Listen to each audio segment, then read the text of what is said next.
Habang ika'y bata pa, dapat na matutunan mo maging masunurin ka at magalang na tao. Hindi ka isinilang dito sa mundo para ang magulang mo ang susunod sa'yo. Katigasan ng ulo, huwag mong pairalin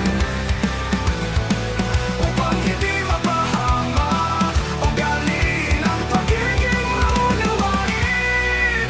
Normal lang ang laman ng ika'y magkamali, hindi yun maiiwasan, magtatalaga kasi. Pero huwag itong gawing dahilan upang hindi ka matuto sa iyong mga pagkakamali.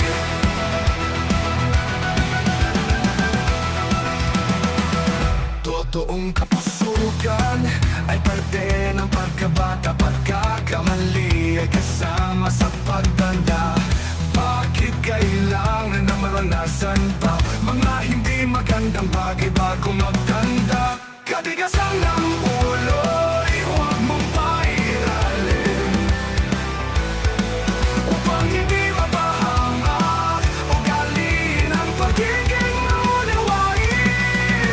Normal lamang naman lang ika'y magkamali, hindi yun maiiwasan, matagal na kasi. Pero huwag itong gawing dahilan upang hindi ka matuto sa iyong mga pagkakamali.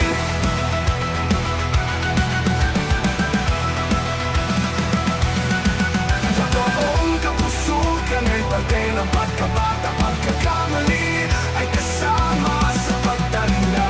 Bakit kailangan na maranasan pa mga hindi magandang bagay bago magtanda? Katigasan ng ulo'y huwag mong pairalin upang hindi mapahamak o kaliin ang pagiging maunawain. Normal lamang naman ang ika'y magkamali,